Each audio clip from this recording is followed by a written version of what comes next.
We're going to go ahead and get started. Good morning, everyone. Before we get started, I wanted to ask everybody to please turn all of our cell phones to silent. And then this is to our very small audience. You may notice board members accessing their laptops, phones, or other devices during our meeting. They are using these devices solely to access board meeting materials that are in electronic format. We have a designated time on the agenda for public comment and ask for public comment on each agenda item. I ask that you be respectful of the need to conduct the board's business. This meeting today is also available via teleconference. Individuals listening to the meeting will have an opportunity to provide public comment and will be assisted by a moderator who will be facilitating the teleconferencing process.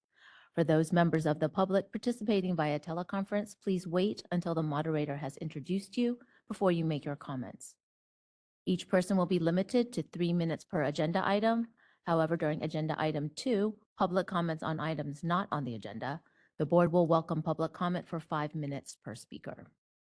The board welcomes public comment on any item of the agenda, and it is the board's intent to ask for public comment prior to the board taking action on any agenda item. If for some reason I forget to ask for public comment on an agenda item and you wish to speak on that item, please raise your hand and you will be recognized. Today's meeting will run according to the Open Meeting Act as required by law. We plan to end today by 4:30 p.m. And now I would like to introduce our Executive Officer, Gregory Pruden. Good morning, everybody. Right. Morning, everyone. All right. Now I'd like to call this meeting to order. I'm going to use. And I'd ask that Secretary Linden please do a roll call. Okay, thank you. Dr. Bragg, Present. Member Kleppa, not here. Member Linden is here. Dr. Pruitt, Here. Member Sims is absent. Member Sue, Is it on? Okay. Here. Dr. Garcia, Present. and Dr. Wong. Present. 1, 2, So 3. it looks like we have quorum. So let's go ahead and move on to agenda item number 2, public comments on items not on the agenda. The board welcomes public comment on any item that's not on the agenda. The board will extend 5 minutes to any speaker to speak on any topic that is not already before the board for discussion today. Are there any members of the public who wish to offer comment?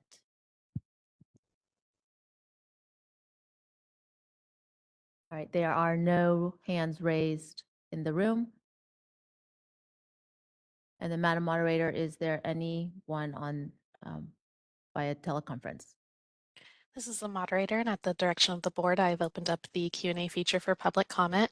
Members of the public, if you would like to make a comment on this item, please click the Q&A icon located at the bottom right-hand corner of your WebEx screen, or use the raise hand function. And audio-only participants can raise their hand by pressing *3 on their device. And I'll pause a moment to allow the public time to access these features and submit their requests. And while we're waiting, we do have our other board member, Mr. Kappa. I apologize if I mispronounced your name, joined us. And if I can get a quick mic check. Hi, can you hear me okay? Yes, we can hear you. Thank you. Yeah, it's pronounced Kleppa. Madam Moderator, it's in the hearing room here. It's quite difficult to hear Member Kleppa. If maybe there's a way to adjust his mic, if might be better able to hear him here in the room. Sure. So you can actually go to the audio options and click on microphone, and you should be able to adjust your input setting. That might help. Or if you could get closer to your mic, that also helps.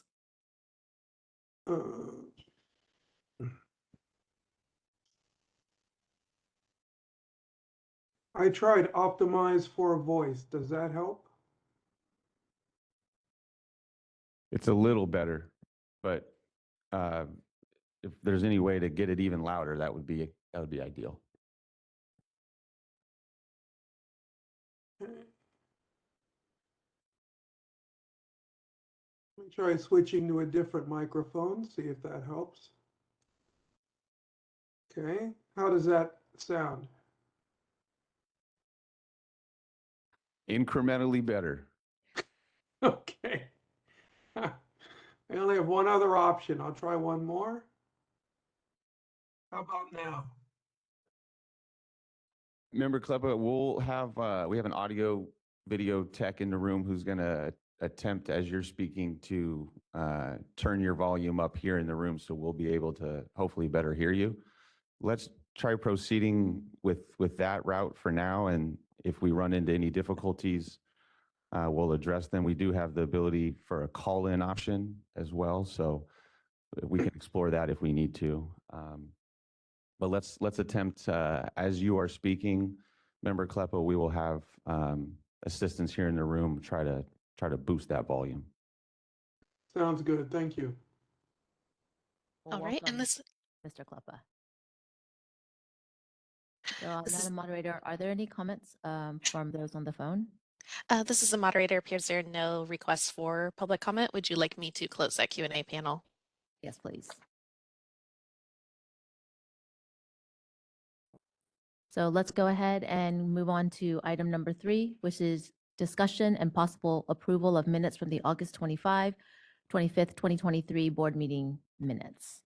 Are there any additions or corrections to the August 2023 minutes from the members? Oh, Dr. Bragg. I had nothing content-wise, just 2 typographical errors. On our packet they were given, page 14, that top paragraph about 2/3 of the way down, there it says additionally, comma, Z boards. I think that's supposed to be the instead of Z. And then page 16, the first full paragraph, the second to last full sentence, it has and two, should be a space there. That's it. Thank you. Do any other members have any other corrections or comments about our minutes? Are there any public comments from those in the audience? And Madam Moderator, there's no comments here in the audience. Madam Moderator, are there any comments from those on the phone? This is the moderator, and at the direction of the board, I've opened up the Q&A feature for public comment. Members of the public, if you would like to make a comment on this item, please click the Q&A icon located at the bottom right-hand corner of your WebEx screen, or use the raise hand function. And audio-only participants may raise their hand by pressing *3 on their device. And I actually see a hand raised from board member Kleppa. Yeah, hi, it's harder when I'm doing this virtually because I can't wave in the room. My question had to do with a point that was raised and is noted in the minutes. I can't give you a page number, but it had to do with a discussion that we had at the last meeting about why it took so long to close complaints regarding opticians versus optometrists. And it did note in the minutes that staff would look into my question and get back to me and the board as a whole at a later meeting. And I wanted to ask the executive director if that's been done, and if so, when that might be discussed. Member Kleppa, later on in this meeting, when we get to the enforcement statistics, we can provide some of that information at that time. Thank you. That's all I had. All right. This is the moderator. It appears there are no requests from the public for this item. Would you like me to close that Q&A icon? Yes, please. All right, well then, Secretary Linden, if we could please perform a roll call vote. Do we need to Was make there a a motion? Need a motion first. Could we have a motion to pass our minutes from our August? I'll move to approve the minutes. So, sorry to interject here, but we have some corrections on the table, right? So I think the motion might need to account for that. I move to approve the minutes with including Dr. Bragg's technical corrections. And can I get a second? I second that motion. And Dr. Bragg seconds. I don't think so. So if we could go ahead and please perform a roll call vote on this motion, please. Okay. Dr. Bragg, Aye. Member Kleppa, Aye. Member Linden, aye. Dr. Pruitt, Abstain. Member Sims is absent. Member Sue, Aye. Dr. Garcia, I vote aye. and Dr. Wong. Aye. So it looks Okay. like motion passes. And let's go ahead and move on to item agenda number 4. So that's the board president's report. And we're going to have discussion. And so today, first of all, we're going to talk about discussion and possible action on our 2024 board and committee meeting schedule. Today, we will consider our 2024 board meeting calendar, and included in your materials is the proposed 2024 board and committee meeting calendar. State holidays are noted in orange, committee meetings in yellow, and board meetings in green. Committees meet on a needed basis, and some committees may not need to meet on these days. Whether they actually meet will be decided by committee chairs and our executive officer. The board meets quarterly and has generally been meeting in March, May, August, and December. The proposed calendar reflects a similar meeting schedule to that of 2022 and 2023. And the proposed board meeting dates for 2024 are March 1st, May 31st, August 9th, and December 6th.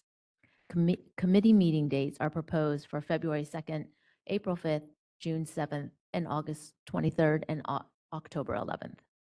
Prior to the COVID-19 pandemic, the board would generally have at least one regular board meeting at a location other than Sacramento. In 2019, for example, the board met in both Ontario, California, and Berkeley, California. In 2024, we intend to have at least one regular board meeting at a location other than Sacramento, and staff intends this to be either for the August or December 2024 meeting. In the past, these meetings have been held at one of the California Colleges of Optometry, and our executive officer has already begun preliminary conversations with the deans to schedule a future board meeting on one of these campuses. Are there any conflicts with the 2024 calendar from our members? Ms. Linden? Sorry, I have a conflict on March 1st.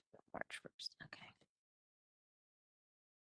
Does anybody else have any other conflicts if you know your 2024 calendar? No?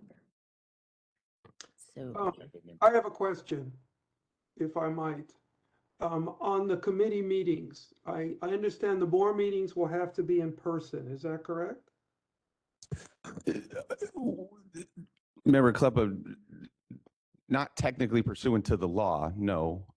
We do have flexibility to have remote meetings in 2024. We intend to meet, however, as we have been in both the August meeting of this year and then today's meeting, where we would prefer, I believe, to have majority of the members in person.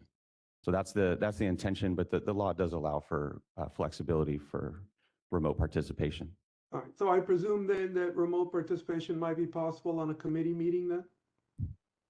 Yes, Member Kleppa. In fact, the law in 2024 will have increased flexibility for committee meetings to meet remotely as compared to regular board meetings.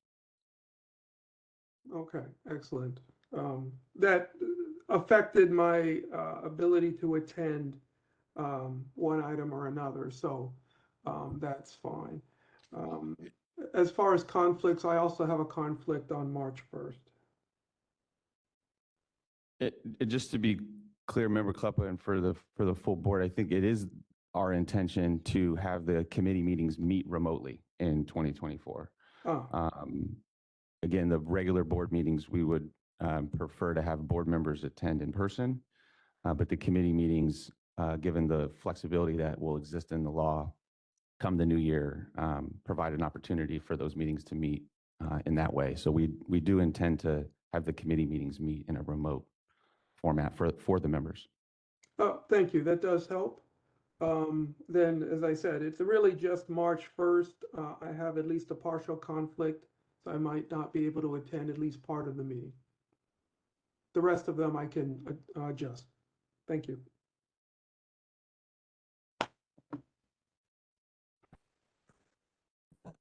Are there any other conflicts in the room? Yes, so for the June 7th committee meeting, I have another board meeting that I would need to attend. So while legal will try to find coverage for that, we usually handle that a couple weeks out. And we do recommend moving conflicting meetings to ensure continuity of legal coverage. Appreciate that, counsel.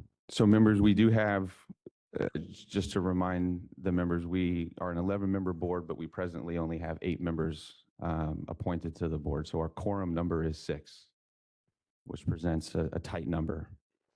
Given that we have 2 members with identified conflicts for the March 1st meeting and a council conflict for a committee meeting in June, are there any proposed modifications that the members would like to make to the proposed calendar to account for these conflicts? Looking at the calendar, March 8th. Ms. Linden, you're still gone?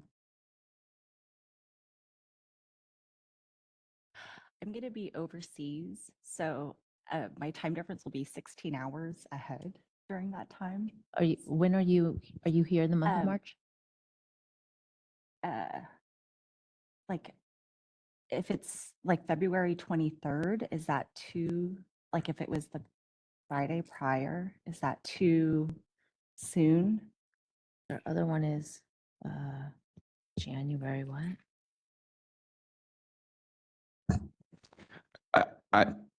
It's up to the will of the board to set the calendar here. I think from a staff perspective, we could certainly accommodate a board meeting that last Friday in February, the 23rd.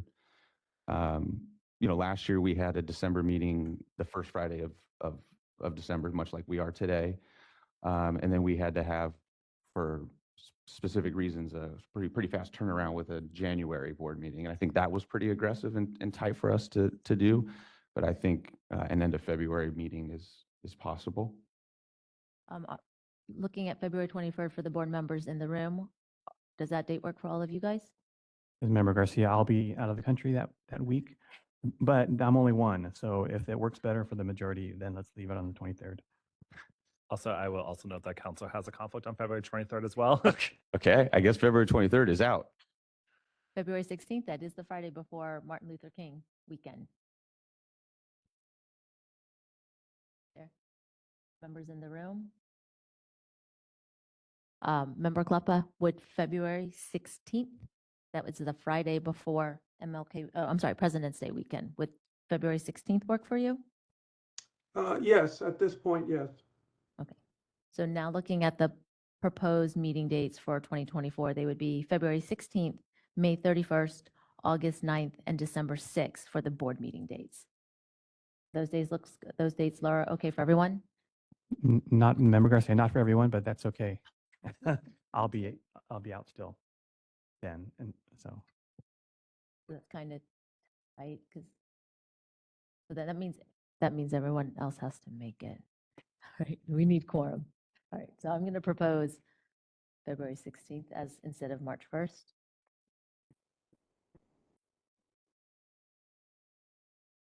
No, I think that'll work.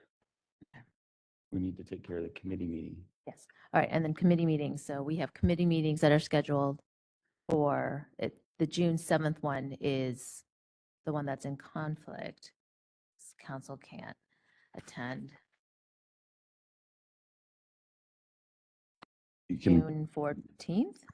June 14th work for you?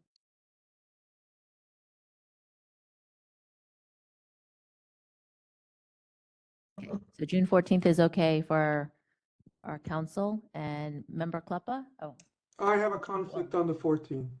okay. so then I'm proposing June 7th be changed to June 14th then.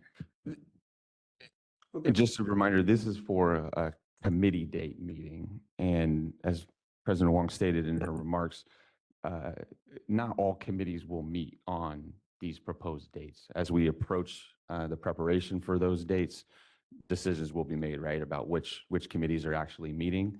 So Member Kleppa or other members who may have a conflict on that day, it might not matter, right? Because the committee you sit on might not be meeting anyways. We don't really know that at this point, obviously. But if we only have one member with one conflict on that date, it probably won't present much of a problem for those committees' ability to meet. So, so can I now have a motion for, to have our proposed meeting dates in 2024 be, is it February 23rd? February 23rd, May 31st, August 9th, and December 6th. Sorry, I thought we said February Sorry, 16th. Oh, February 16th. Sorry. Okay. I'm now going to change it again. My motion will be to have proposed board meeting dates for 2024 being February 16th, May 31st, August 9th, and December 6th. And proposed committee meeting dates are going to be February 2nd, April 5th, June 14th, August 23rd, and October 11th. Can someone make that motion? I'll make that motion. Dr. Bragg makes the motion. Can I get a second for that? I'll second. And Mr. Kleppa is seconding. Are there any public comments from the audience? No hands are raised in the room. Any comments from Mr. Kleppa? None. And are there any comments from those on the phone? This is a moderator, and at the direction of the board, I have opened up the Q&A feature for public comment. Members of the public, if you would like to make a comment on this item, please click the Q&A icon located at the bottom right-hand corner of your WebEx screen or use the raise hand function. And audio-only participants may raise their hand by pressing *3 on their device. I'll pause a moment to allow the public time to access these features and submit their requests.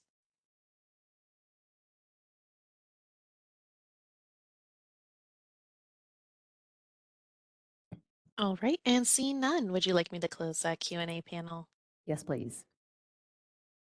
Secretary Linden, if you could please perform a roll call vote.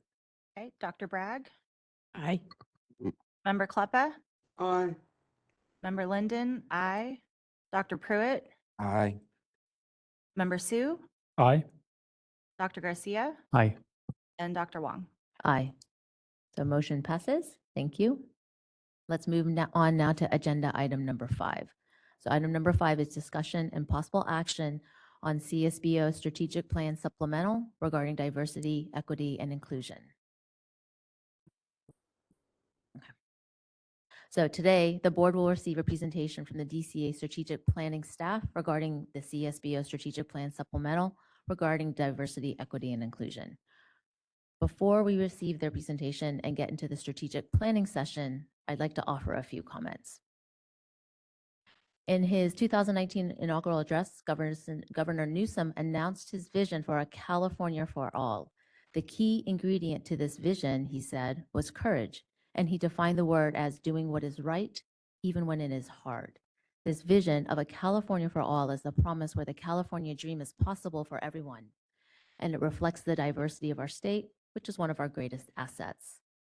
The California State Board of Optometry is the first board at DCA to follow the governor's executive order, which tasks state agencies with embedding equity considerations and analysis into strategic plans. We begin an opportunity today to not only strengthen our board from a diversity, equity, and inclusion standpoint, but to examine our overall strategic plan from a lens that uplifts all Californians and consumers of optometric services. I am proud to be part of a board that itself is diverse across race and gender and professional practice. I believe the board's staff similarly reflects the diversity of this great state. But within the profession of optometry and opticianry, I believe opportunity exists to do more to help Californians from all backgrounds to access optometric services. And as a board, we are doing more to encourage licensees to be sensitive to the unique needs of certain patient populations. At our last meeting, for example, our board passed a legislative proposal that would encourage optometrist licensees to take continuing education courses in diversity, equity, inclusion, and belonging. We look forward to engaging the legislature on this proposal, and while it is important that the law reflects the importance of taking continuing education topics in this area, we do not intend to wait to encourage our licensees to educate themselves in this area. Our executive officer is putting together a list of currently available DEI CE courses, and we intend to disseminate this information to our licensees in the first quarter of 2024. Under the law, The highest priority for the board is protecting the public, and the board's adopted mission is to protect the health and safety of California consumers through licensing, education, and regulation of optometry and opticianry services. Today, we can revisit our strategic plan and consider making changes to it from the perspective of diversity, equity, and inclusion. Considering our mission to protect the health and safety of all California consumers of optometric services, one aspect of protecting health and safety is by considering what we can do to uplift opportunities for all Californians. Today, we are fortunate to have Ann Fisher and Elizabeth Coronel with us from DCA to present. Welcome.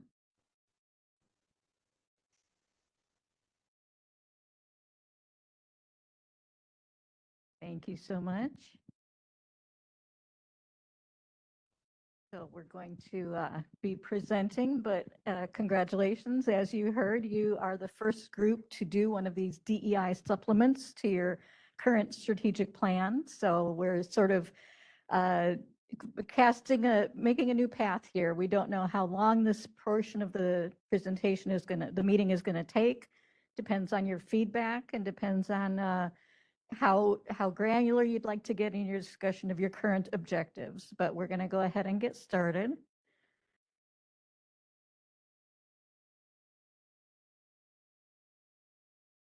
Fantastic. Next. So as you heard, my name is Ann Fisher. I work for the Solid Department of Strategic Planning, and my co-facilitator Elizabeth is taking notes and will be presenting. So our role is to act as a neutral party. We're not here to make DCA look better than it is. We're not here to make you look better than you are. We're just going to be completely neutral. We're not spinning this in any way. We're providing structure, and we're going to document the discussion that we hold so that we can make sure that we're understanding where the board feels it needs to adjust its course and adjust its plan. Next slide. So we would like to have you, minimize your distractions.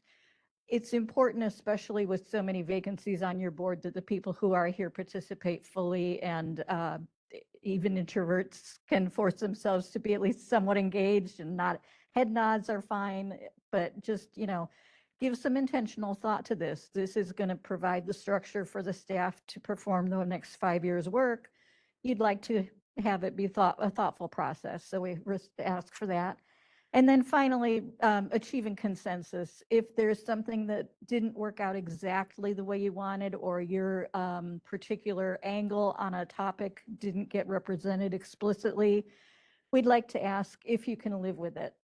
If you can live with that, we'd like to, achieve consensus. Try not to choose the hill you're going to die on for any particular term or phrase that we might choose to use. So thank you for that flexibility.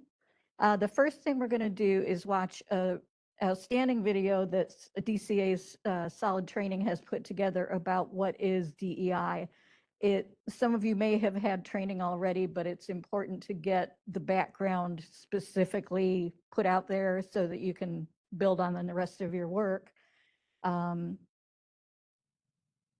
And so this is going to be the videos are there's one from Solid Training and one from the DCA director. So that'll be about 20 minutes total. So ask for your attention. Thank you. Hi, my name is Lisa Bacon, Training Manager with the Department of Consumer Affairs Solid Training and Planning Solutions team. I'm excited to bring today's training video about diversity, equity, and inclusion, also known as DEI, to all of you. My training experience in DEI goes back to 2015 across multiple departments, and I'm grateful for the opportunity to support DCA's DEI efforts. What does DEI mean? That's the title of today's training video and is truly reflective of what we will cover. The training content was collaboratively built using resources, research, and training with the goal to further our understanding of this important topic. This training video will provide a foundation of the general concepts, understanding, and importance of DEI. The Solid team is honored and excited to be a part of DCA's DEI initiatives, and we will continue to expand our commitment to DEI through both training and learning. I'm also proud to share this year, every solid trainer will be DEI certified and more DEI trainings are on the horizon. I expect this will only be the beginning of exciting things to come for DCA. So now, let's get into it. What does DEI mean? Our learning objectives for this training will be to understand what diversity means and who it relates to, why it's necessary to choose equity versus equality. We'll discuss the benefits reflected in our work culture when we practice inclusion, and I'll share several examples of how to integrate DEI. I think it's important to mention this training's alignment with our mission statement, which is to advance a diverse, equitable, and inclusive California Department of Consumer Affairs for all. To understand diversity, we first need to define what it means. Diversity is all the characteristics and experiences which define each of us as individuals and the groups to which we belong. Often there's a mindset which associates diversity with only individuals who fall under the protected classes. Diversity is relevant and inclusive of every human being based on each aspect of our lives. We're multi-dimensional beings, which makes us diversely unique. Race and ethnicity are frequently misunderstood. People don't always recognize or identify themselves with one simplistic and usually limited category listed on a demographic questionnaire. To shed some light on this, here are the definitions. Race is biological and refers to groups of people often based on physical characteristics such as the color of their skin. Ethnicity is a broader term than race, and it's your cultural identity. It's chosen or learned from your culture and family experiences, such as a certain custom, traditions, and languages you've been exposed to within the group you feel you belong. Someone might say their race is Black, yet they associate their ethnicity with Portuguese. Or another person might say their race is white and their ethnicity is Irish. I'm a fan of this diversity iceberg because I feel it's a good representation of human diversity. Above the waterline, we can only see about 20 to 30% of an iceberg. The other 70 to 80% is below the surface. When we first interact with someone, there are features we can quickly identify in a short amount of time, such as their body language, an accent when they speak, possibly their gender, and how they're dressed. But these only represent very limited and sometimes inaccurate characteristics of the person. There are numerous layers and dimensions to who we really are, such as our education, sexual orientation, work ethic, strengths, life experiences, and personality traits. And it's impossible to identify these core attributes within a person until we've invested the time to find out. And this is when unconscious bias comes into play, above the surface, when our brains quickly respond to a person or group of people simply based on limited external perceptions. Our brain is biologically wired to rapidly intake information all around us to determine our safety. It's the mechanism which activates our fight or flight response. This is also known as implicit bias. It's an unconscious response and inherent to all humans. We're exposed to influences from an early age based on our environment, our family, education from schools, community, television, movies, marketing, and one of the most powerful influences in our culture today is social media. Because of these unconscious influences, our brains begin to form stereotypes about the society around us. People who look or act a certain way are categorized in our minds based on these mental intakes. Have you ever had that gut feeling when you've been around someone for 5 seconds? It's important to listen to our intuition, but this becomes a problem when we have a strong reaction to someone based on very limited information. We want to trust that feeling and sometimes revere it as a superpower, but we need to make sure we pause and ask ourselves truthfully what prompted those feelings. This is why unconscious bias tends to have a negative connotation. It is how our brains work, but we have to hold ourselves accountable for how we respond, especially when it's based on an unfair judgment. If we're brave enough to ask and listen to how we've impacted the people around us, we can become more aware of our own biases and reprogram our brain's response system. Viktor Frankl says, between stimulus and response, there is a space. In that space is our power to choose our response. In our response lies our growth and our freedom. Now I want to talk about the E in DEI and the difference between equality versus equity. Equality happens when we provide the same, equal treatment to everyone, and it can feel fair. When we choose to give equity, we create pathways to equal outcomes by recognizing that some people and communities have unequal starting points. This picture reflects what it looks like when we give everyone equal resources. Our intentions may be good, but when we check in and ask people how they're doing, we'll find out not everyone was able to participate. If we check in with people first and find out what they need, it levels the playing field for everyone to succeed. Equality is often related to what most of us know as the golden rule. Treat others the way that you want to be treated. But what you need to succeed can look very different from the people around you. Equity is a verb and a choice. We should all practice the platinum equity rule, which is ask people what they need, then choose to give it so they feel respected. We all deserve respect. Aretha Franklin sang it best. RESPECT, find out what it means to me. I love this quote from Maya Angelou. She says, I've learned that people will forget what you said. People will forget what you did, but people will never forget how you made them feel. And this is when inclusion comes in. Inclusion is the practice it takes to create a positive work environment where the differences of every team member is recognized, understood, and valued. Inclusion is about building trust within our working relationships. One attempt isn't going to automatically change everything, and it's not always easy because we don't automatically know what everyone needs or how people prefer to engage.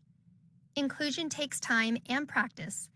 The key is we need to be curious, ask, listen, and invite the people you serve to provide input.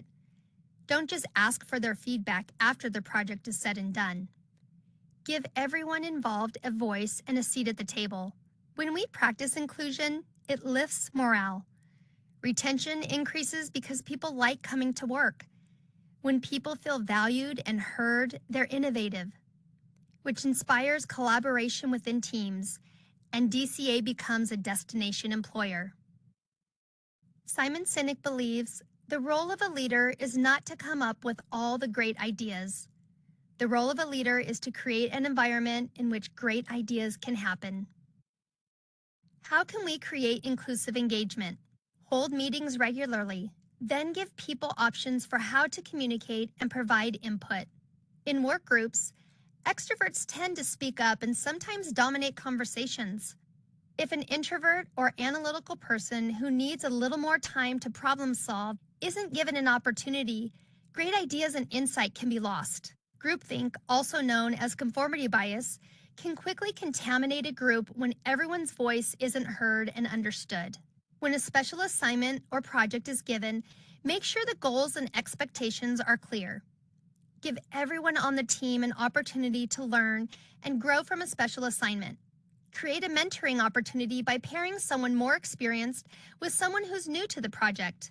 This knowledge transfer is ideal for succession planning. There is a DEI section in the Strategic Planning Environmental Scan. It will centralize input on DEI matters and contain demographic information collected. This section can help further inform the board as it considers impacts of policy decision. Our mission is to provide outstanding support services, oversight, and innovative solutions to boards and bureaus that regulate California professionals and vocations so that through this partnership, all Californians are informed, empowered, and protected. Our vision, together protecting California consumers. Our values, accountability, communication, diversity, employees, integrity, leadership, service, and transparency. As a board, you should ensure that your mission, vision, and values supports change and evolves to meet the needs of all Californians. We want all Californians to feel accepted in seeking services we provide. As board members, you are the leaders of the industry you regulate. In this next section, we will discuss actionable areas to incorporate DEI in 4 areas: policy, licensing, enforcement, and outreach. In policy, we need to ask ourselves if the decisions we are considering will lead to the success of everyone involved. Reflect on who will benefit from or be burdened by the proposal or decision being considered. Are the needs of one demographic different from another geographic group? Think equity. What data or metrics will you use to evaluate the impacts of your decisions? Leverage methods that increase public input and engagement, such as workshops, surveys, and multilingual communications. Actively engage with diverse and underserved communities. Reach out to associations, colleges, interested parties, other licensing or regulatory bodies. Utilize the strategic planning process. Review information collected through the new environmental scans, which incorporate DEI questions. In licensing, when licensees reflect communities they serve, it expands access to all. Use plain language. Simplify communication so it's easy to understand and complete. Expand multilingual resources for applicants and consumers. Consider additional pathways to gain experience and/or education for licensure. Expand outreach for subject matter experts to ensure the exam development process is inclusive. When it comes to enforcement, drive fair outcomes and protect the vulnerable. Review enforcement data and trends. Update enforcement policies, processes, and procedures to mitigate unintended consequences to impacted populations through increased engagement with consumers, stakeholders, and communities. When you build your team, consider the needs of all the communities we serve. Do you need more bilingual staff? Do you need additional staff in certain areas of the state? Expand your outreach through HR, job fairs, and inquire about other opportunities you may not have considered before.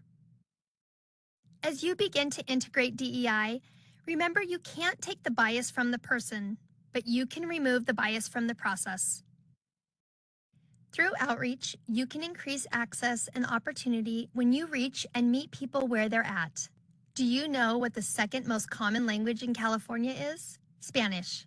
So when you translate resource materials based on the people you serve, you expand language access.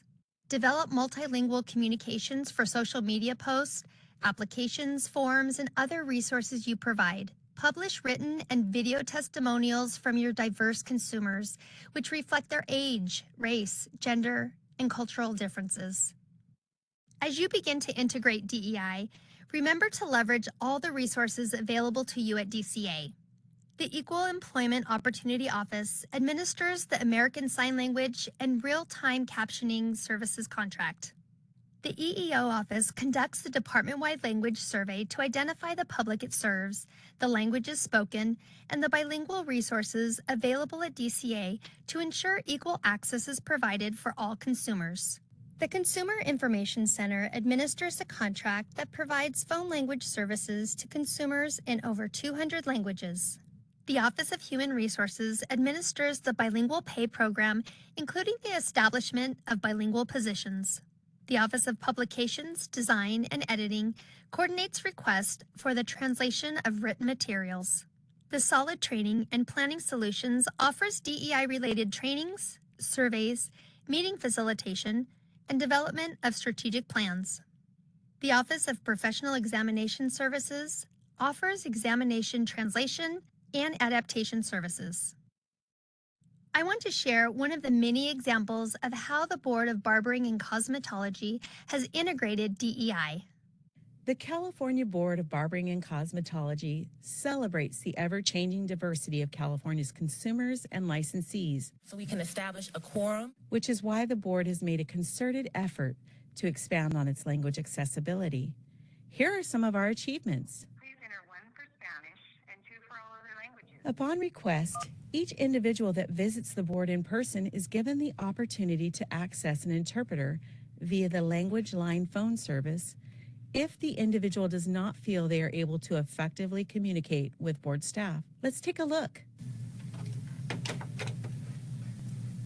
Good morning. How can I help you? Tôi không nói tiếng Anh. Okay. Is there another language that you prefer? Do you see one on this list? Tôi nói tiếng Việt. Okay.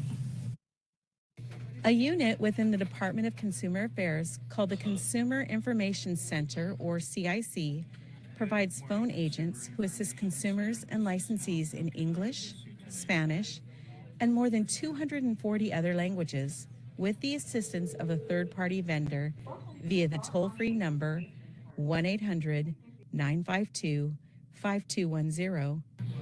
Phone agents usually serve as the public's first point of contact. They provide many services to both consumers and licensees. CIC phone agents answer nearly 1 million calls per year.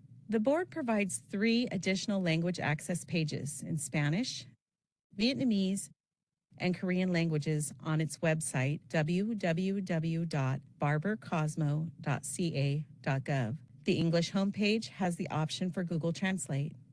Almost every publication, form, bulletin, and trifold the board provides is translated into Spanish, Vietnamese, and Korean. Items such as the self-inspection worksheet and the what to expect when you're inspected trifold are available in these languages. Select videos such as foot spa cleaning and disinfecting have been translated into the Vietnamese language and posted to the board's website. Hi, my name is Kai with the State Board. I'm here doing inspection. When inspecting salons with Vietnamese-speaking individuals where violations have been found, inspectors utilize a translated violation cover sheet, which contains a simplified, translated explanation of select common violations. Citations that are issued to nail salons are provided in both the English and Vietnamese languages to the establishment owner. Board inspectors, exam site staff, and headquarters staff receive updated, specialized training on how to utilize an interpreter via the language line phone service to address language access situations found in their respective job roles. Interpreters are provided free of charge to petitioners in disciplinary review hearings upon request, so that each licensee can fully understand their hearing and the additional information provided at the hearing. The California Board of Barbering and Cosmetology is dedicated to providing all individuals with meaningful access to the board's services, programs, and activities. We are working hard to expand our language access, and will continue to do so. When we think about DEI, remember diversity is a fact, equity is a choice, inclusion is an action, and the outcome is belonging. UC Berkeley's Others and Belonging Institute states, belonging describes values and practices where no person is left out of the circle of concern. Belonging means more than having just access. It means having a meaningful voice and the opportunity to participate. We need to make sure our efforts aren't just transactional. They need to be transformative, and it will take time.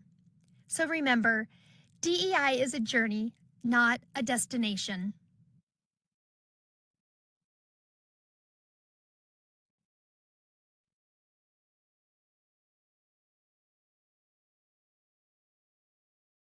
Thank you. And now we will hear from DCA Director Kim Kirkmeyer.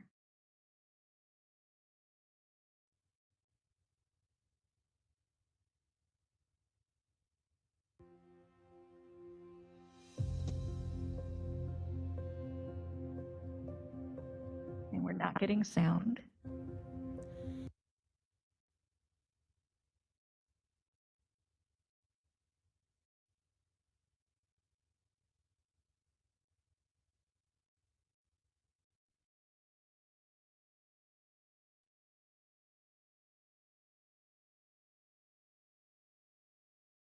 Thank you for your patience.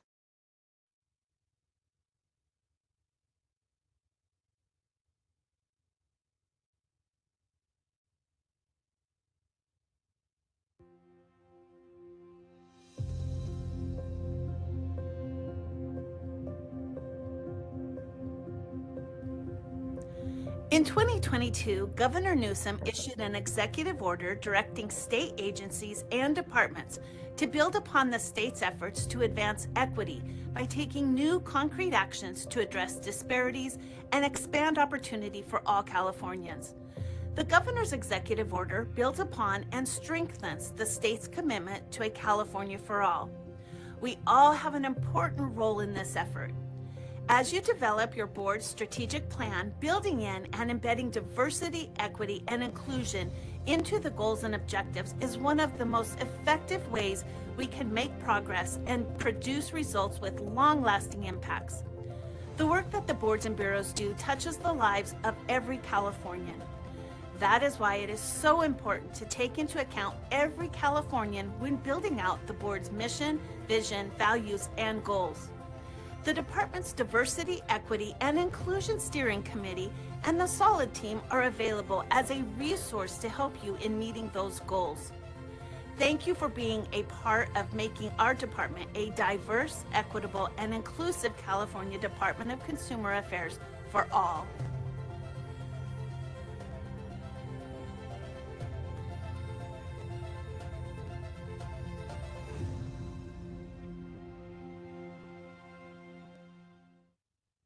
So at this point, we now have a fairly good underpinning that we can move forward from.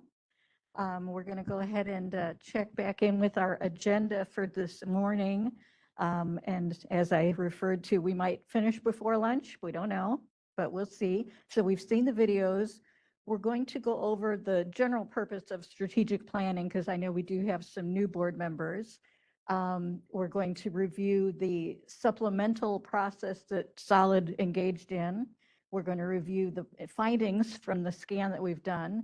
And then we're going to take a look at your current mission, vision, and values and see if those are still current or if you'd like to make any adjustments to those. And then we're going to go step through the objectives that you currently have in your plan. Take a look and see if there's any adjustments you'd like to make to any of those. And then after that, if you find that there are gaps, we might even create some fresh objectives. We might not find any gaps. That's okay. Some boards have a really rigorous and comprehensive plan in place already. We might not need to add anything, but we do want to take an intentional look. So that's going to be what we're doing today. Next slide. So as a sort of a warm-up exercise, we wanted to have you take a look at this piece of art and think of some words, a couple of words of how that makes you feel. And then if you're comfortable, you can just holler out a sort of a how do you feel when you look at that art? Anybody feel brave enough to speak out?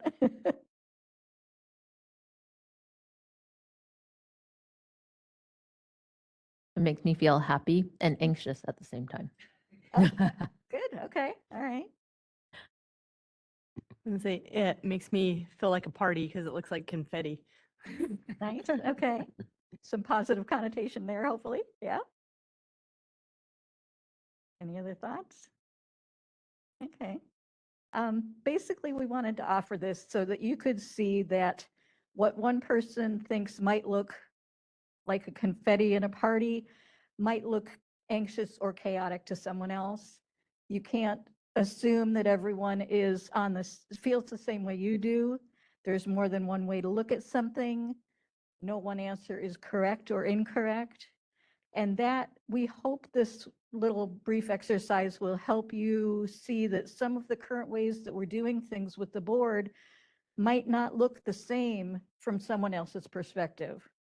So some of your policies, some of your fee structures, some of your regulations might seem overly burdensome when you see it a different way. Just expand your mind to take into account everyone's point of view. So that was that exercise. Thank you. So in general, strategic planning takes a look at the questions of where are we now? And we see that through the mission, the values that you hold, and the environmental scan report, which was a snapshot in time of where are we now.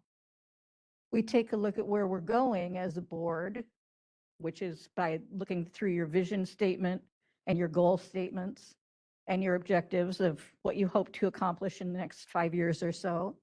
And then how will we get there? That's encompassed in the action plan that staff develop.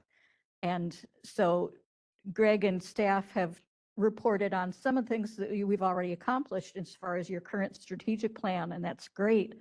There are some things that weren't really scheduled to be accomplished yet. Those are the ones that we have some opening to adjust.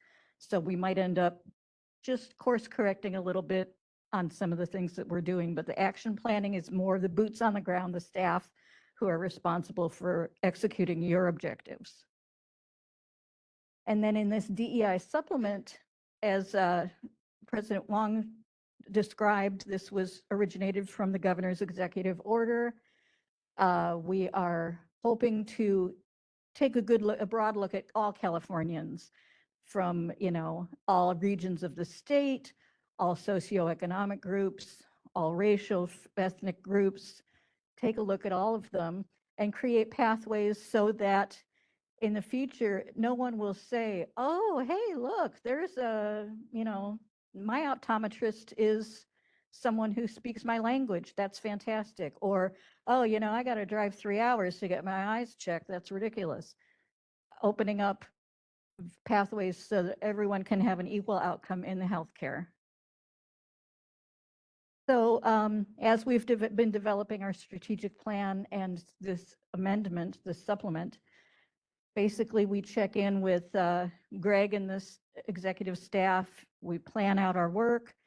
We do an environmental scan, which was the survey. Hopefully you all got and filled out the survey and talked about what you think about the diversity, equity, and inclusion efforts that the board is currently making. We're in the third column now today with the planning session. After that, Elizabeth and I will write up a report to get to you. And then if there were any modifications to your objectives, you'll approve those formally as a board. And then after that, we'll do action planning with staff to, as I said, fine tune the actions we will take to make sure that those objectives come true. So we are partway through the process, but we are moving along. So 4 questions that you might want to keep in mind as we do this work. And we'll have some handouts as well for you to refer to, but keep in mind different perspectives. Keep in mind unnecessary requirements. Keep in mind how to build, sustain and build your connection with all California communities. And then how to specifically further access to opportunities. Those are some of the key things we're hoping to keep in mind as we do this discussion this morning. To let you know, a part of our snapshot of where we are now, we did this survey. We do understand that it was voluntary. The survey was open for a month. Various things influence how much time people have in their day to fill this out, how many people even got the email saying, oh, here's a survey, how many people threw it away without even opening it. But external stakeholders, we got 367 responses, which is fairly good. To give you some perspective, there are some surveys that go out for strategic planning where we get under 100. And it's really hard to determine trends when you have so few responses. But you did moderately well with this. 5 of the board members did participate in filling out the survey.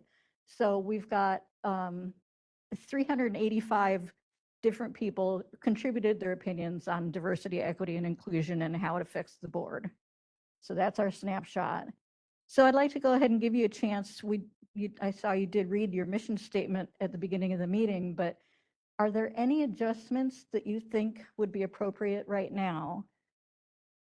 Any edits to your mission statement, or do you think that encompasses the DEI aspect of what you do?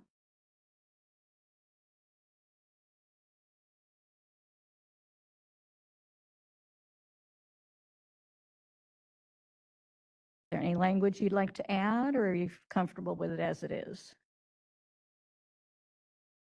Is it comfortable? I think it looks fine. All right.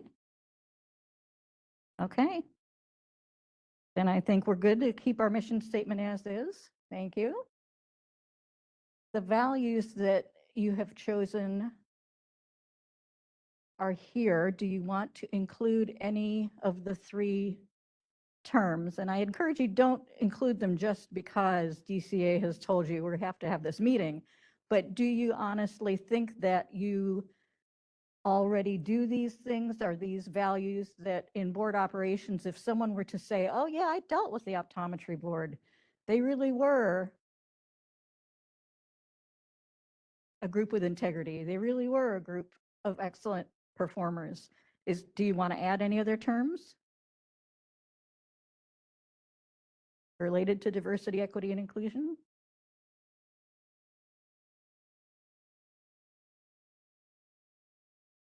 Maybe consider adding equity under our values? I don't know. It's just a suggestion. Any thought from the board members? Any nods, thumbs up, anything? Maybe not needed? Member Garcia, I think all three are important. I guess I would ask for some reasoning why we would choose one of the three or two of the three. If we identified with one more than the other, or should we add all three or somehow include all three in one line? I'm not sure.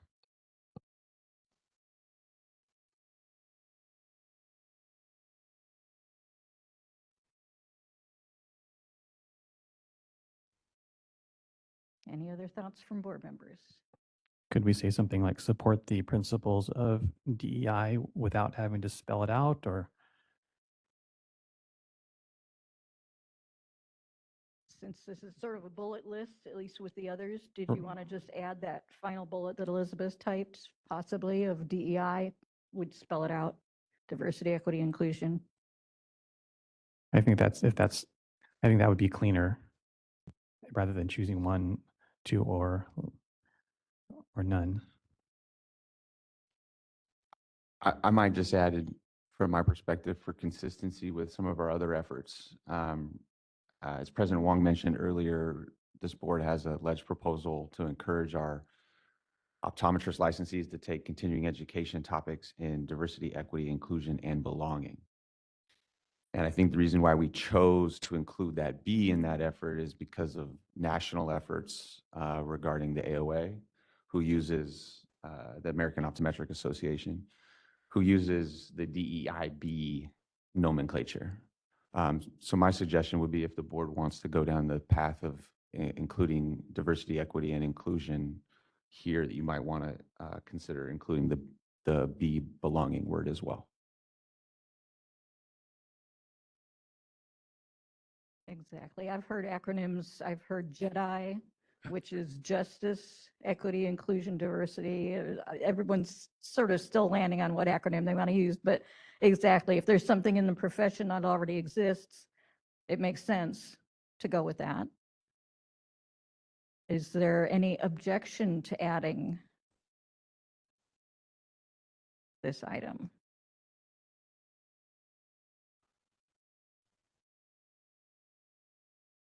Okay.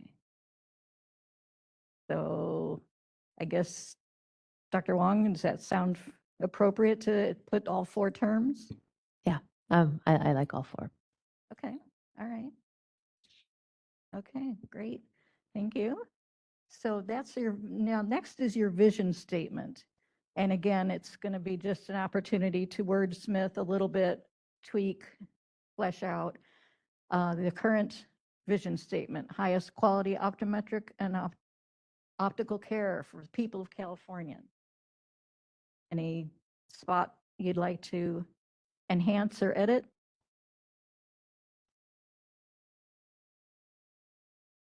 Does it read properly? Should it be maybe ensure instead of the? Oh, to ensure the Yeah. highest quality?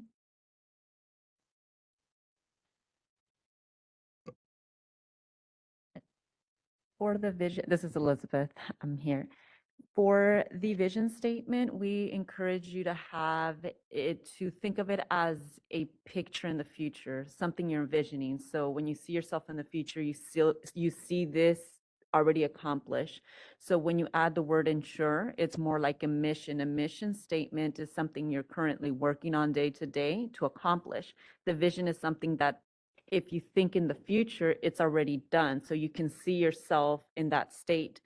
So typically we encourage our vision the vision statements to represent a snapshot. So here, the highest quality says that it's already accomplished. So it's like the highest quality care for people in California. So it's something that has already been accomplished. And if you add the word ensure or ensuring, it's something that you're still working on. I think that was the philosophy when this was written. Does that not line up with your? Oh, it does. It just read odd to me, but yeah, Okay. it's a good vision. Okay. Any other thoughts on edits? Okay. All right. Looks like we're ready to move on. All right. So this morning, the roles and responsibilities for you are to be responsible for the direction of the board. You are the board members. It all comes down to you. And then we, as facilitators here, are going to sort of document and guide your discussion, and then staff are the ones who are going to be responsible. So if you were to say something like, oh, I think we should go to every high school in the nation and talk about how great it is to be an optometrist. Whoa, that's great, but staff's never going to be able to do that. So keep in mind staff limitations when you're doing action planning. They're stuck with what you tell them to do, but let's try and be realistic. There are maybe other options that you could explore. So, that's the balancing act in the strategic planning session, is to be broad enough and yet still realistic. So, and I'm going to turn this over to Elizabeth so that we can actually get started looking at the objectives and whether we want to make some edits or not. Sounds good. Thank you. Again, I'm Elizabeth Cornell. I am co-facilitating today. So your resources for today is your expertise, yourselves, board members, EO, managers, and the DI supplement environmental scan that you all should have gotten in advance. We will pass out some summary pages of a slide that you'll have here up in just a moment. And if you did receive the workbook ahead of time, if you took notes, that would be a great resource as well. Turn this on. Okay, sorry about that. So you'll have the opportunity to revise your 2021 through 2022 strategic plan. So we will go through the objectives that you are able to revise. There's some objectives that either have already been completed or are too far along to make any revisions to. But we will display those on the screen for you to see, but also concentrate on those objectives that you can revise should you desire to do so, based on the video, the DEI video that you saw earlier today, and the feedback, the summaries from the DEI supplemental environmental scan. You will also have the opportunity to not only revise, but create additional objectives for each of the goal areas.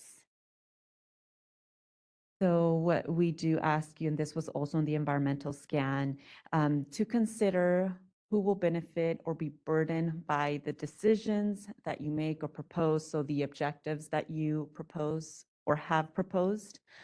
Are there any needs that may be different for various demographic or geographic groups?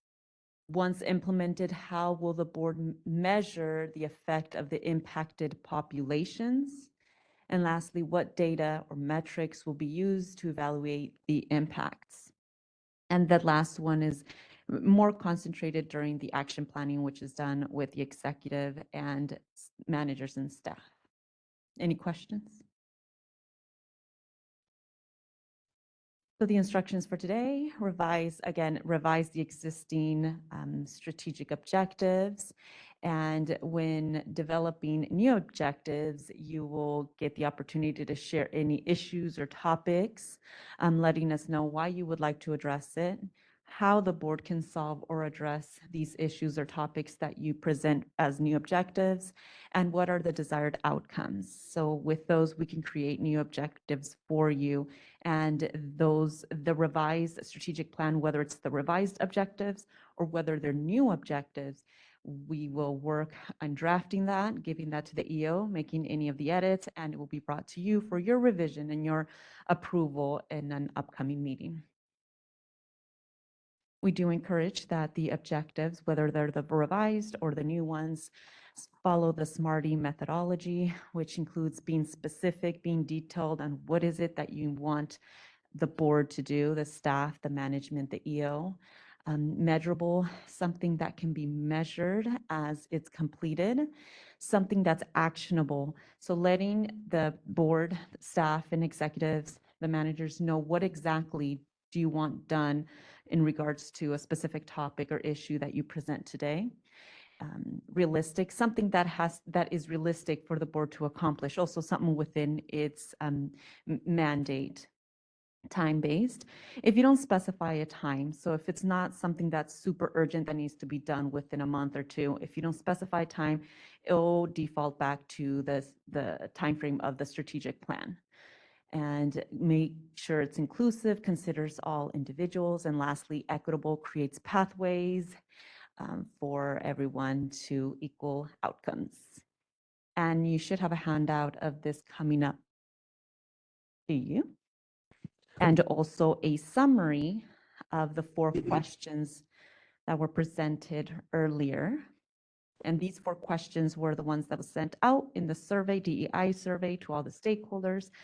And the bullets are summary of all the feedback that was received.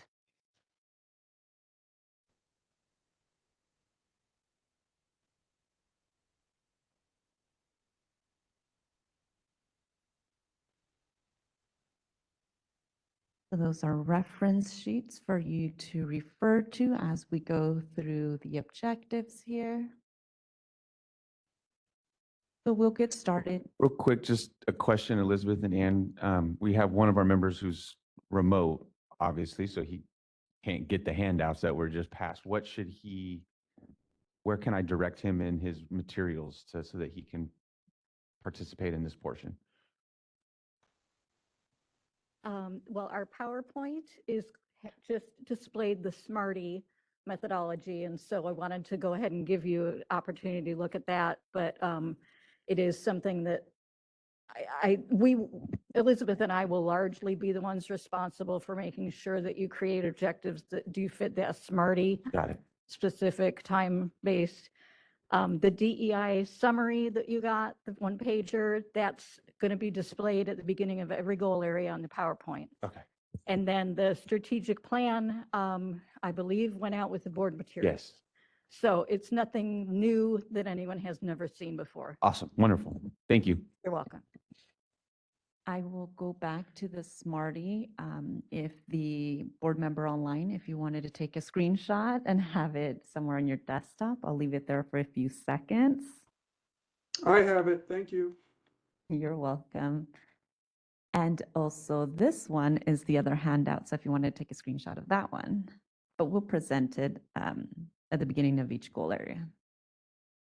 Okay, give me a moment, please. Of course.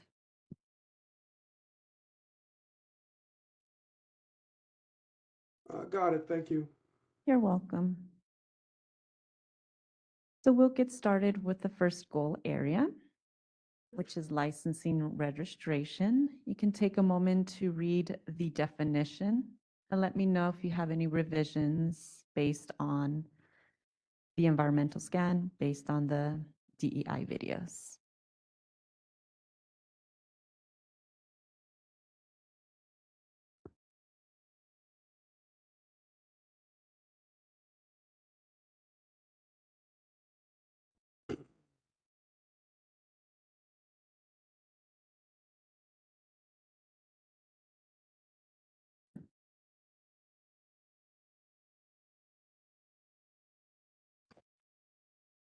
Hi, this is Member Pruitt.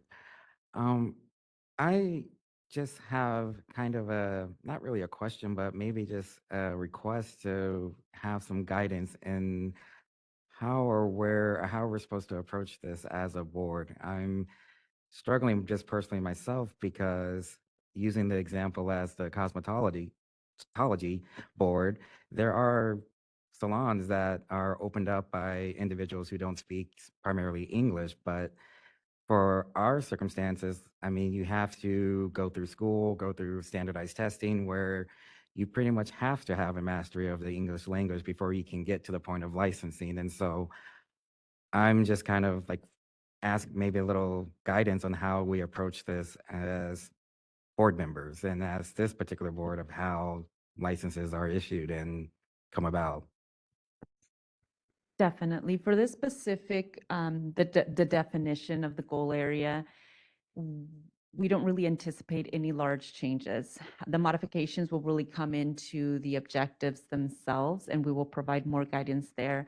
I just wanted to make sure we offer the opportunity, should you have anything dire that you see, like, oh, we totally missed the mark on here, we should add diversity because we as a board, we have a big issue when it comes to blank, right?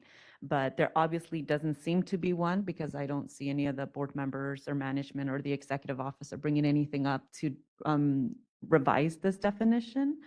But I think when it comes to the objectives, that's when we will see with all of our clients a more opportunity for revisions in terms of DEI. Member Pruitt, I think just to kind of piggyback off what you were just mentioning there, Elizabeth, is the goal is overarching, right? And so I think in this goal, what it really is saying is that we as a board provide just a method for obtaining it. When we drill down into the specific objectives, whether exams, for example, should be offered in other languages, right? I think that's where that detail will come in. But the overarching goal is that there needs to be a method to obtain the thing, right? Which is the license. How you do that, I think we can drill down further in the objectives. I would, though, however, also just bring up, looking at I think the scan, one of the comments in this area was also related to reciprocity. And I think that might be something that we could talk about as a board as it relates to a goal. Possibly both a goal and objective, but I think reciprocity is a large issue that it might be appropriate to talk about that if the board wants to, in this context regarding the goal. Actually, I'd like to get a little more clarification on our intentions here. I think Member Pruitt's concerns were valid. I was looking at the materials I received, the stakeholder comments. They seem to be going in one direction. Our discussion today seems to be going in another direction. So I'd like to know what we're trying to accomplish at this point in the process, because as the executive director pointed out, there were discussions of reciprocity, there were discussions of cost, none of which is included in the goal itself.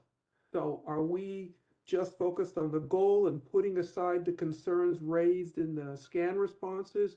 Are those going to be covered at a later point in our discussion? Should we put those aside for later? I'd like to have a little more understanding of our process. Thank you for that. I like how the executive officer made that distinction between the goal area being broad and it's more of an overarching, and then the strategic objectives being the specific actions, tasks, or projects that help you accomplish the goal area. Typically, the DEI is more embedded into those specific actions, objectives, and projects because those are the proposals that cause changes in populations that are DEI. In terms of the definition here, if there are no large issues or topics related to DEI for your profession or your board, then I don't recommend making any changes. Now, if it's a big issue that you feel it should be part of your overarching goal to include reciprocity in your goal area definition or include any other trends or topics or suggestions that you saw in the DEI supplemental, then if you read that and it resonates and you feel, oh, yes, as a board, we do need to include X, Y, and Z in the definition because it's something that we need to address not only within a specific objective or project, but overall overarching in our licensing goals and functions, we need to address X, Y, and Z. So let's embed it into the definition. I hope that answers. And I had one more comment to add, sort of in response to Dr. Pruitt. There are things, certainly with the healthcare boards especially, you've got a very specific pathway to licensure. Some professions include alternate pathways to licensure, where they say, okay, if you've gone to a overseas school or you ran a clinic in another country and you can in some way demonstrate your ability to understand and follow California law, that might be something to keep in the back of your mind. You don't have to graduate from a US university and be a fluent English speaker. There are other things to kind of maybe expand and take a look at. As far as the definition of each goal, as Elizabeth said, we don't anticipate big changes.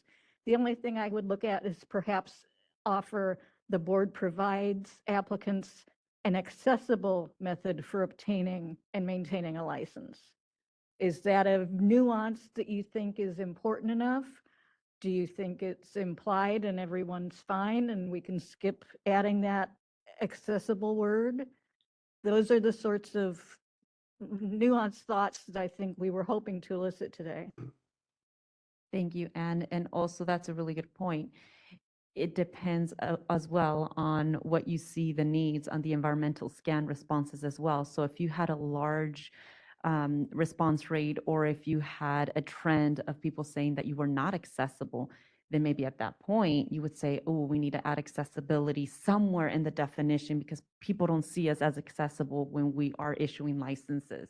So that's a really good point, is not only just throwing words into the definition just because you want to sound DEI, but because you see a trend or you see a need of implementing that specific word or making it more DEI. So with that, is there any changes or additions you want to make to your definition? Ms. Member Garcia, I would vote just to leave it as it is. Okay, thanks. Everyone agree with that? I see nods. This is Member Pruitt again. I mean, that really helped, that discussion and framework, and so with this current definition, I would just kind of throw out there for consideration or thought, that's very definitive. So it's a method. Is there a way that we change it to provide methods or somehow to include that there's more than one pathway to obtaining the license? Or we're going to look to see if there are more than one pathway to obtain a license as long as certain criterion is met. Thank you. And that's on the right track of the DEI discussion. Any thoughts from any of the other board members or executive managers? Member Pruitt, that's an interesting point you raise, and just to provide a few maybe sort of comments behind that. We've talked a little bit over the course of this year regarding military licensure, for example.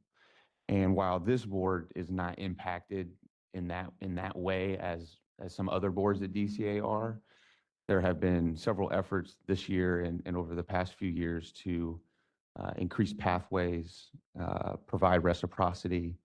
We've talked as a board this year about the big federal effort that President Biden signed into law earlier this year, which the department has now implemented, which allows for licensees licensed in another state to come into California and use that license and work here and not need a license from us or any other board.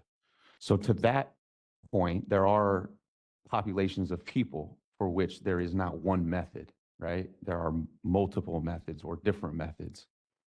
So considering that, that might be an important change to make here. Thank you. So we will make that.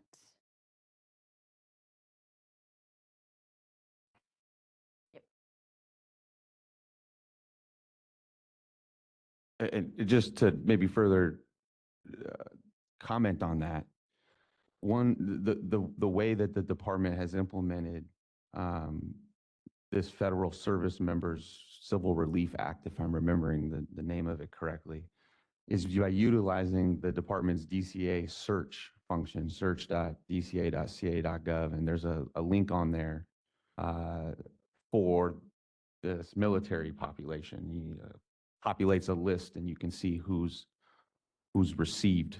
I don't want to say licensure, but who's I guess informed the department that they are here working under this Federal Civil Service Members Civil Relief Act. That is a different system than Breeze, which is what our applicants and licensees use. So again, methods, right? I think to your point, Member Pruitt, it might be important for the board to consider a slight change accounting for that. Thank you. So want to make sure we capture that correctly. So we just add the S, and here suggested framework, but does I hear that it's more just get rid of the A, add an S, so methods? Yes, okay. It might be the simplest. Thank you. Okay, so we will leave methods, and if we can delete framework, thank you for the suggestion, Anne.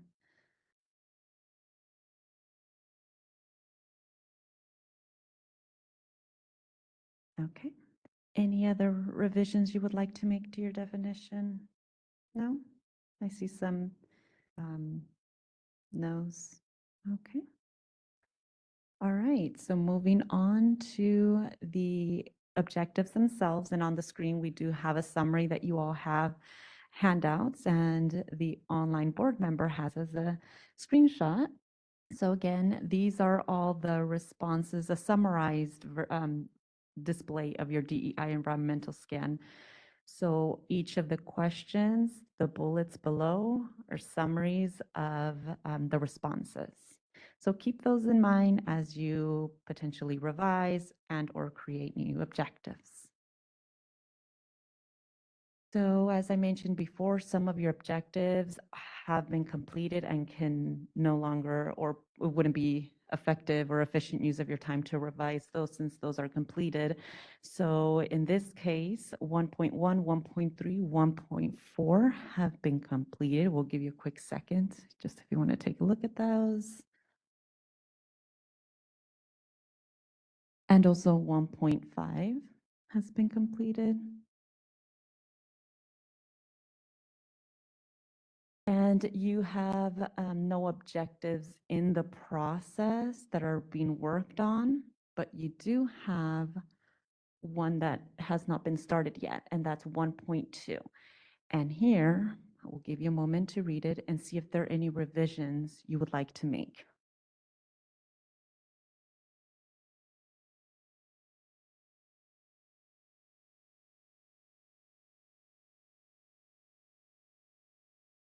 And perhaps a question to ask. I heard the discussion about requiring a DEI-related CE for your licensees, and that's supporting the DEI initiative. If there are any changes you would like to make, perhaps considering, are there any barriers for some of your licensees to take the CEI requirement? Is there, or the level of CEI, sorry, what am I saying? CE required, not just for DEI, but in general? And just for the members, especially maybe the newer members here, right? We have two programs in our board, optometry and opticianry. And optometry has a statutory legal requirement that licensees take CE. It's very specific in terms of the number of hours and the specific hours within the overall number of hours. Opticianry has no such requirement. So to require that would take law.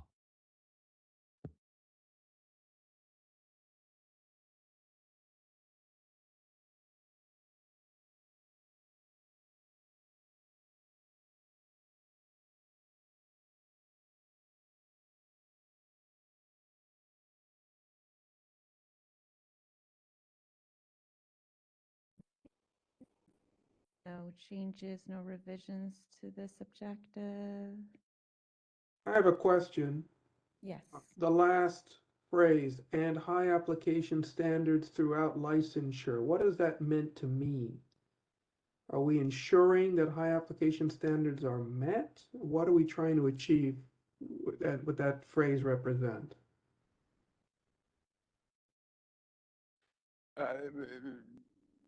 Member Klubba, this is Executive Officer Pruden. I don't know. I wasn't here when we adopted this as a board, but I would suggest that it doesn't really fit here because CE is something you take after you've been licensed, and it's for your renewal. It's not for your application to get licensed initially. So it probably doesn't make sense to say high application standards. It might make sense if we want to revise anything here, we could just put a period after consumers. That would make sense to me. Okay, so we have just stricken that. Does that look good? Removing that, just putting a period? Okay. I see head nods. Yes, thank you. Oh, this is Member Linden. I believe some of the feedback regarding this issue had to do with potential costs and fees being a barrier to licensure. I'm not sure how to translate that into an actionable objective or how specific that would have to be. For example, could there be a sliding scale or something for first-time licensees, perhaps for the optician reprogram? I don't really know how that would be, and I don't know the specifics of it, but is there a way to incorporate perhaps looking into how to address that as a potential barrier to licensure for some populations? Great question. Thank you. And so there's two options here. If it's something that can be easily added to the objective itself, then we do encourage you to do that. Sometimes that's not so easy. And during the action planning, where you lay out all the specific tasks that the executive officer management staff will take, that's where you can make that addition. So what we can do today, if you don't see an area to add it there in the objective, we can take a note, make a note on the slide. So when we do action planning, that's something to keep in mind. So when they're building out the steps, building out the tasks, we will remind the executive officer, the managers, hey, when you're building out the actions, make sure to address the cost concerns from the stakeholders. Yeah, and remember, Lyndon, I think that's also something we would do if we go down that path, right, of exploring this possibility, because, optometrists are currently taking 50 hours. And I don't know how much they might have, how much the cost is to take all of those 50 hours, but I imagine that there's some. So if we go down a path of exploring this requirement for our optician licensees, maybe the hours requirement is less. Right? Maybe there's that additional pathways in the context of DEI that we explore, giving consideration to the cost aspect and the overall number of hours. Okay, thank you. Any additions or other comments? No? Okay. Thank you. And again, moving forward, when we go through the other goal areas, also keep in mind, if you do have a question, idea, suggestion, but don't see a way of adding it to the specific objective or the wording, you can still share it and we can capture it for action planning. We'll just capture in a note underneath the slide. When we facilitate action planning, again, that's when they break down the strategic objective into task items for them to complete that objective. That's when we can bring up, consider X, Y, and Z that was present in the DEI, that's something as a board member I'm concerned and we should address. So we're more than happy to do that. So thank you. That was a great example. So if there's no other revisions, we can move on. There's no additional objectives, but you do have the opportunity to develop any new objectives should you desire to do so. And there's a copy of the strategic plan should you need to look at it. Let us know. We have it up here. But based on the DEI videos, based on the DEI environmental scan, or the summaries that you have in front of you, are there any new objectives that you feel are necessary to add under this goal area, the licensing and registration?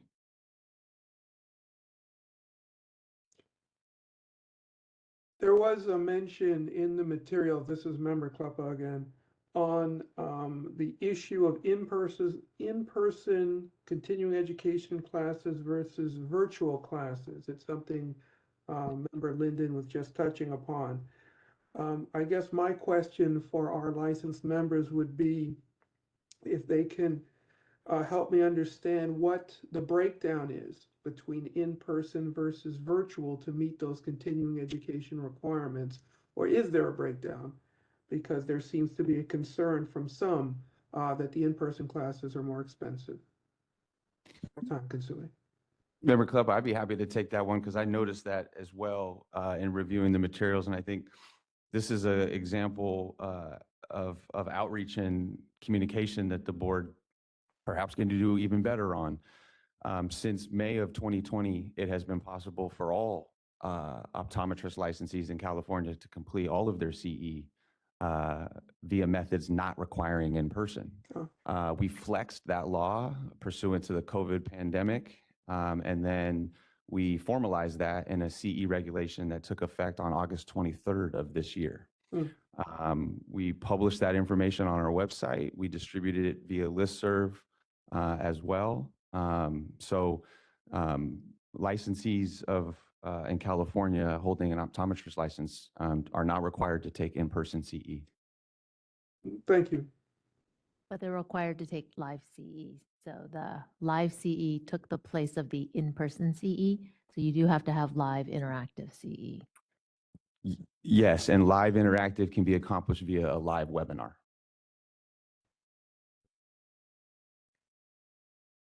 This is the facilitator. Is this something you would like to add as a new objective? And the objective could be something like outreach materials or clarifying the requirement or putting it on the website.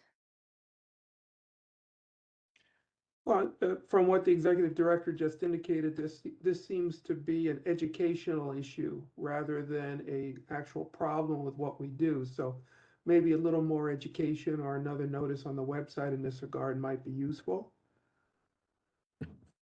Would totally agree. We do have, I know we're on goal 1. We do have goal 5, which is specific to outreach.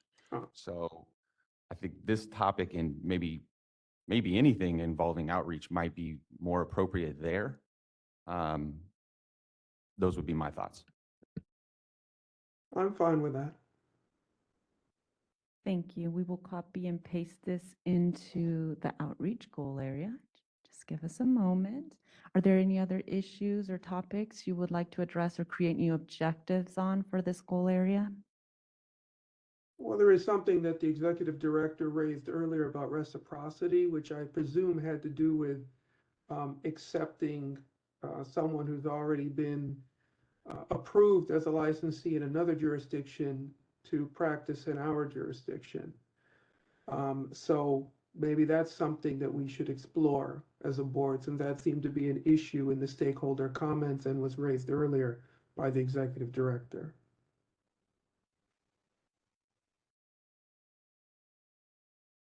Thank you. Board members?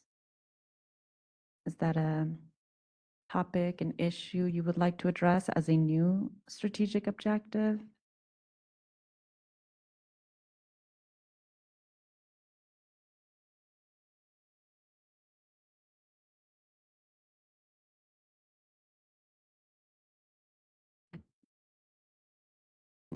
This is Member Bragg. I think it is important, knowing from me obtaining my New York license, some of the requirements have already been, if you've been licensed in another state, they've already made sure you've passed your boards, you've passed the school, the curriculum. So if some of those additional expenses could be bypassed by means of verifying with the other state, it would save the applicant some money. Of course, we'd want them to still pass our law exam, but there are some costs that I think that could be bypassed for people, optometrists already licensed in other states. To further put some info on what Member Bragg was just mentioning, I believe it's the case that every state licensing board of optometry in the country requires its applicants to graduate from an accredited school of optometry, to pass the NBEO exam, all three parts. I'm not sure if every state has a TMOD requirement, for example, but to your point, many of these requirements are the same across states. As you mentioned, California would still require you to take the California Law and Regulations exam, specific California requirement. One of the challenges that may exist here with reciprocity is dealing with other states, right? And getting them to accept our licensure for purposes of sort of the reciprocity on that side too.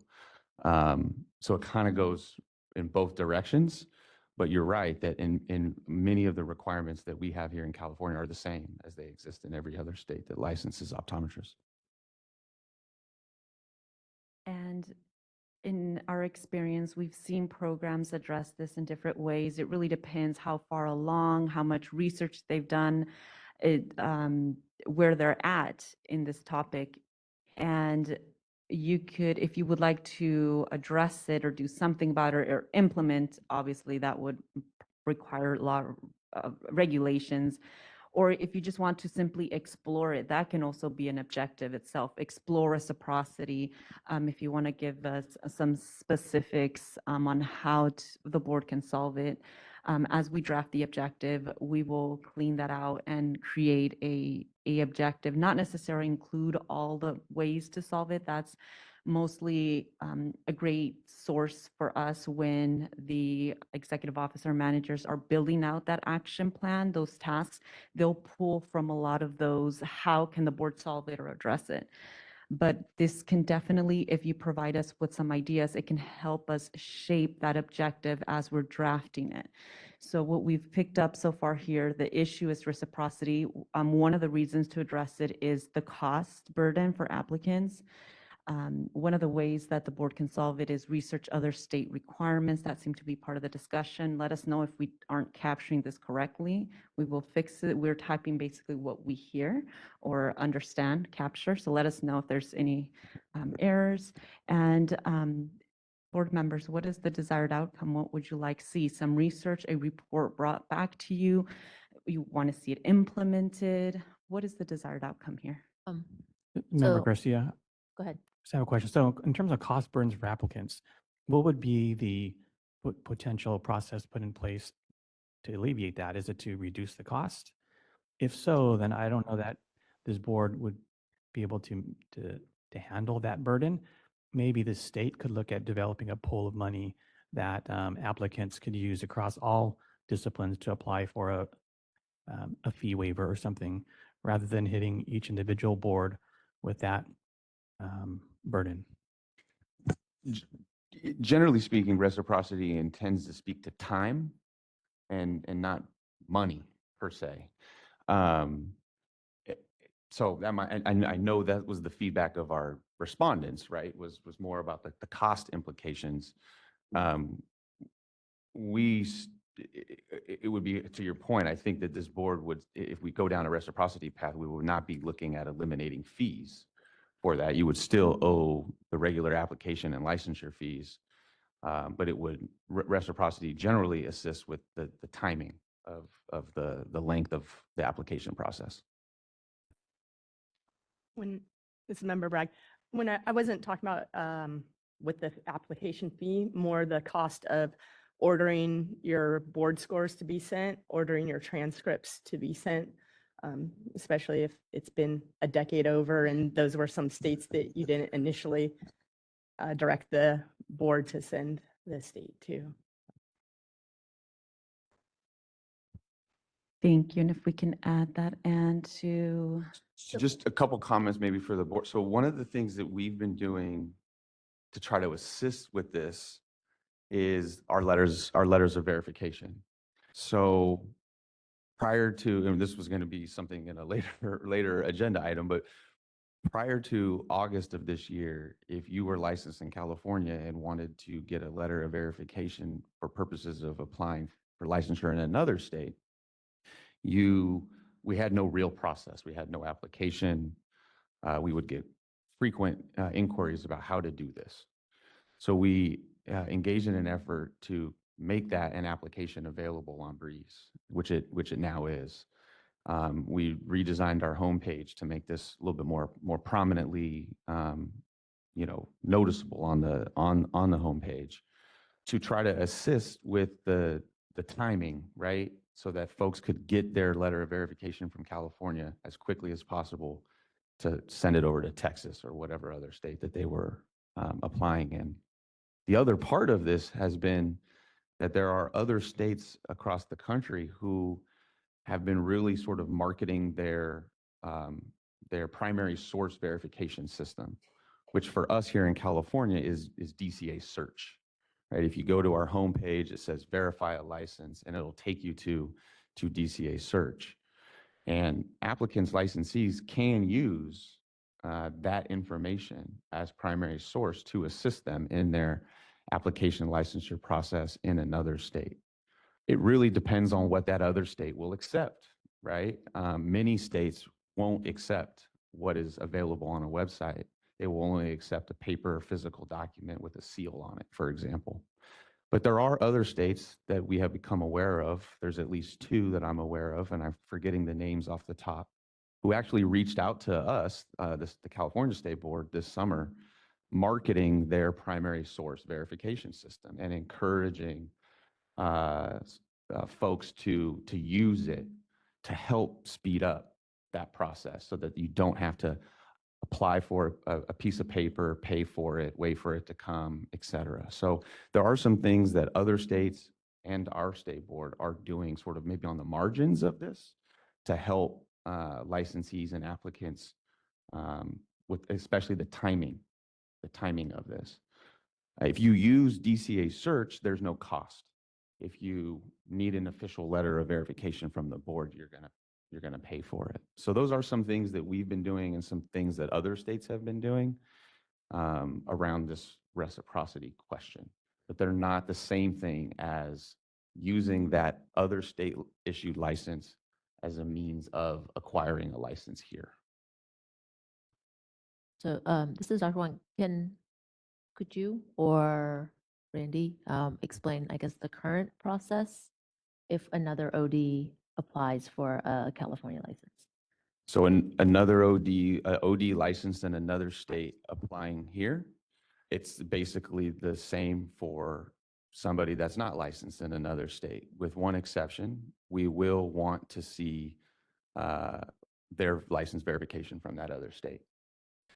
Most states, as I just mentioned, have this online lookup system, which is primary source. So in most cases, we are able to go to that other state's website. In some states, we can even download a PDF copy of that verification. In some states, it'll even tell us the exam scores publicly available. They still have to pass CLRE. They still have to pass all 3 parts of NBEO, including TMOD, and supply us, that information, which we will review, and we still require a transcript. So the only difference for somebody licensed in another state is that they have an additional piece of paper or item that we need to review, which is that other state's license. And the reason we are reviewing that is for any conviction, disciplinary history on that other license. It may impact their ability to get licensed here. But essentially, the process is the same. I have a question. This is Member Linden. I guess Looking at this from a DEI perspective, I think a comment was made earlier about perhaps if someone was licensed in a different country and they wanted to try to get licensed here. It's my understanding that someone has to have graduated from an accredited school of optometry. Our board is not in the business of accrediting schools. It relies on the national accrediting body. I was curious, it doesn't look like the national body accredits outside of like Canada or Puerto Rico, but I'm just curious if someone went to a different optometry school, but they still passed all the examination requirements, could they somehow, okay. No, they once could. This board engaged in an effort a couple years ago to see that legal authority removed. We do get inquiries every so often from folks who either have graduated an optometry school in a foreign country not named Canada. It's almost going to say Puerto Rico. Sorry, Puerto Rico. Not named Canada, or folks who are practicing as an optometrist in, say, France or wherever. Because that pathway does not exist in California anymore, I believe there are 3 schools, and I think they're maybe all on the East Coast, that have opportunity for them, let's put it that way, I don't know what that opportunity looks like, though, to be honest with you. Maybe Dr. Wong does. So I believe all the schools are on the East Coast. They do have an accelerated program. So in general, optometry school is 4 years. So if you are a graduate of a foreign optometry school, you can take the accelerated programs at one of the other schools. And if you can graduate, and it's usually the accelerated program somewhere 2 to 2.5 years. It's mostly clinical work. And in addition, the foreign grads all have to pass all 3 parts of the national board exam. So that's the only pathway. And one of the reasons why is that the curriculum at some of the foreign optometry schools is significantly different than what's currently being taught in the United States and Canada. So in order to ensure that everyone has the same basic knowledge and skills, it has to be from accredited school, either in the US or Canada. And that was after, I think, a lot of studies and a lot of research. So that's the only pathway for any foreign graduate to get a license in the United States or in California. So after this discussion, would you board members, executive officer, management, would you still like to see the subject as a new objective, reciprocity? I think from my perspective, it should be perhaps on here as an explore, right? Like a research item. Again, we talked about there's a lot happening in the military lane here, right? And that, as far as I'm aware, that is the first sort of national federal reciprocity bill. And it applied to every license with the exception of law licenses, teachers, everybody. So the national conversation is happening. It's probably appropriate that we at least research, explore, study it. Okay. Any additional objectives that you would like to see?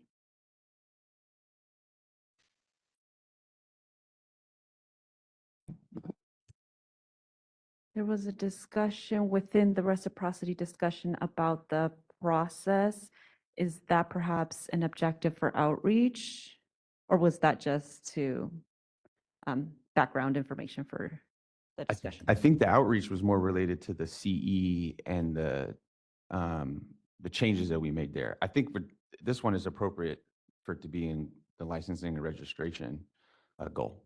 Perfect, thank you. I meant in terms of, there was discussion about the requirements and the accredited schools and all of that. Was that just background discussion? Yes. Okay, thank you. So no additional objectives to create? No? Would you like to open up for public comment now that we have finished the school area? Yes.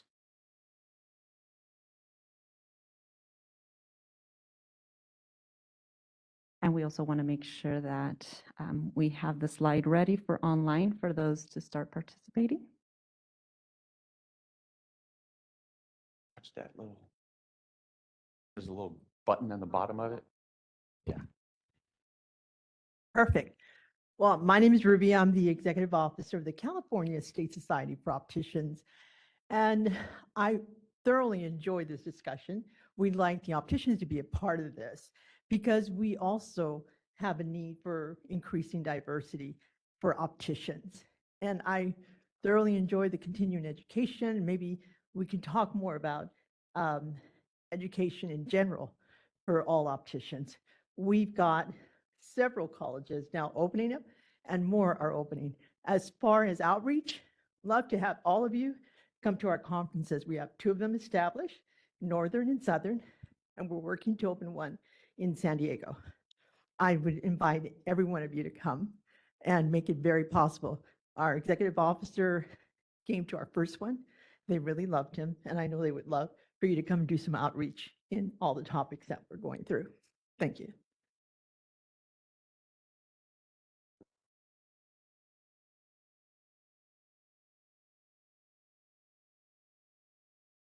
Thank you. No additional public comment here in person. We will move to online.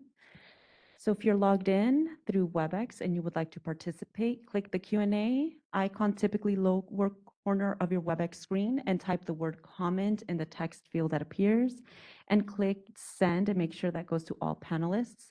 You can also raise your hand by clicking that outline of a hand, which is typically bottom on the command row of your WebEx screen or next to your name if you hover your cursor mouse over your name in the participants panel.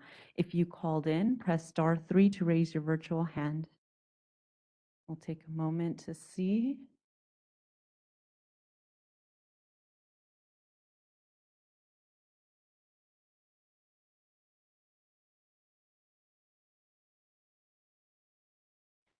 At this moment, we do not have any requests for public comment from online. So we have finished this first goal area, and I ask you all if we can take a morning break. Yeah. Yeah? So And Would you like to take 10 or 15 minutes? let's do 10. All right, sounds good. I'm back at 11:37. Sounds good. Thank you.